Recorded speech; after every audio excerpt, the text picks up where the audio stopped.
Okay, I'm going to start talking a little bit here about my own journey through doing Joe Dispenza's meditations. I am now starting my 4th week straight of doing his meditations, multiple of them, every single day to help me transform my mind, to help myself become the me that is not traumatized any longer. And I'm going to talk about some pitfalls, some things that I've been noticing from the viewpoint of a trauma survivor, someone who's trying to actively let the fuck go of the trauma, the pain, the bullshit I have lived through from the past. And I'm doing this as a waypoint because I don't see people talking about this. I don't see people talking about what his stuff means from a trauma survivor, trauma informed viewpoint. So if this helps you, if this makes something click, like, this is my goal. So I started today Botek 4, which is Blessing of the Energy Centers 4. And this is a meditation that focuses on your chakras and like aligning them, feeling into the energy in your body. And the Botek series is a game changer, and it is going to, if you're curious about it, it's going to help you connect to all of your chakras, get them in alignment, get you feeling more in your own body and in your own energy. And this can be fucking hard as a trauma survivor. And so some of the things I have been noticing last week, especially, last week was Botek 3. So immense resistance has been coming up for me. Immense. And I want to say, for anyone else that is feeling and is having a lot of resistance on this journey, on the healing journey, on the self-connection path, on the knowing yourself, on uncovering your trauma, it is fucking uncomfortable. And when you start making this decision, you don't want to live in the trauma anymore, you don't want to abandon yourself anymore, you don't want to be the you have constantly been, that old version of you is gonna come out swinging. Like, because, and there are parts to this on what's happening is you're actively changing, and the old parts of you are starting to fight that. They're like, no, we cannot leave the safety of our old cycles of our I abandon me, I don't care about me, like, we're not being taken care of, we live in poverty, like, you can't escape this. Like, you have to be very aware and understand that your resistance is trying to pull you back. It doesn't want you to change. And this is where you have to think and feel and become greater than who you have been. And you do this by like looking at this resistance coming up and sticking with it. Like, do you want to be the old you? Do you want to be the you that is safe, never being seen, not feeling, not just ignoring herself? Or do you want to continue on this path and become and grow past who you have been, to start being the you who receives support, who has safety in her life? And another piece of this resistance part is part of those little parts of you from the past where your nervous system has not been regulated. Part of this can be like that manifestation of that dysregulation. So either when you're noticing this in your meditation and you absolutely cannot be present, this is a sign for you to stop doing the meditation and do some of your nervous system regulation. Remind your mind, your brain, your thoughts that you are safe now.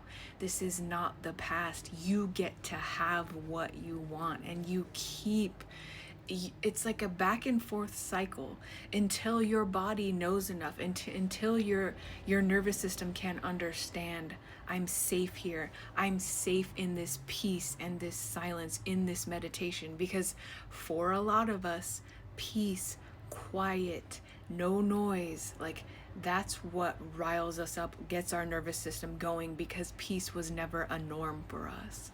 And again, the very act of you meditating, of you laying down or sitting, or you trying to get into this meditative state where your mind is silent, it is like working a muscle in the gym.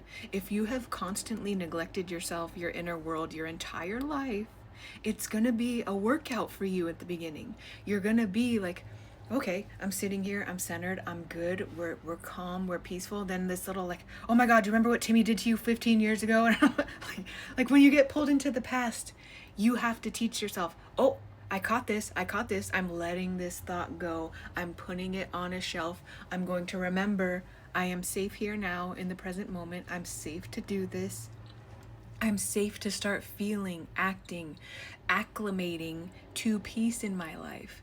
And you, like, this is a very, very, very repetitive piece of healing. Like, I had to do this for 2 years to be able to, like, make my body and my nervous system understand, Haley, you're safe here now. Your dad is not coming rampaging through your fucking house. Like, you're safe. Like, and you have to talk to you like, yes, this was a very, very fearful experience for you. Your life wasn't safe for a really, really long time. And if you can't do this for yourself, you won't create that safety. You won't teach and show your body how to come out of the analytical mind, out of survival, out of the dysregulation and the fear. Like, and this is what I teach inside of Unlocking Life After Trauma and Codependency. Like, you have to get very, very accustomed to knowing how you feel, to naming how you feel, and to meeting yourself in those feelings. Like, if you can't do this, you won't be able to create safety for yourself. You won't be able to still and slow down enough to even just let the past go enough for you to start looking at, like, what has happened to me? What made me so scared?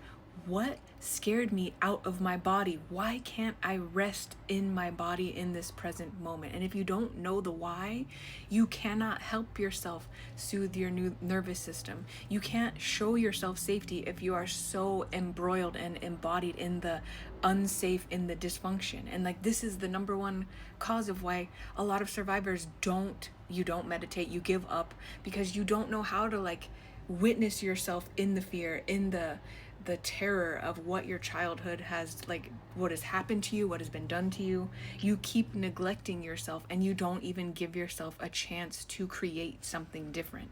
You have to be able to create a tiny pause in yourself when you notice the dysregulation, when you notice these feelings, these pains in your body that come up that never got anyone, like, mom and dad weren't looking at them, you weren't taught to look at them, no one in your life was taught to look at how you feel, how it manifests in your body.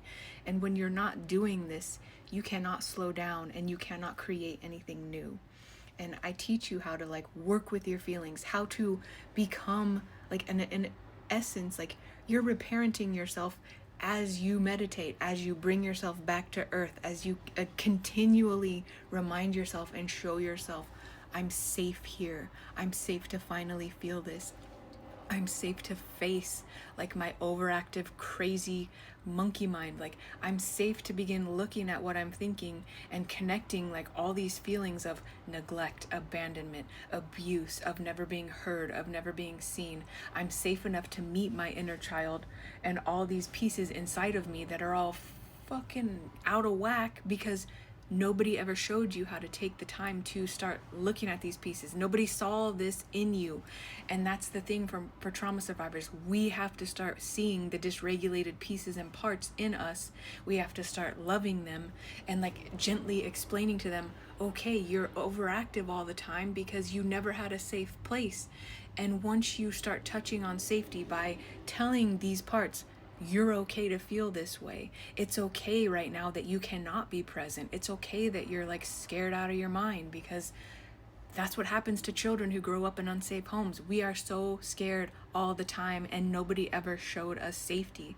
So I teach you how to come into contact with safety by connecting to your feelings and giving them a safe place to get out of you, to be moved, to be, like, just processed and, like, breathed out of you. And when you will notice, once you start doing this, once you're able to do this for yourself, you start creating new experiences for yourself. You start creating from the standpoint of, my feelings matter, I am worthy, and I'm not going to do shit that makes me feel unscared, unworthy, and I'm not going to hide anymore.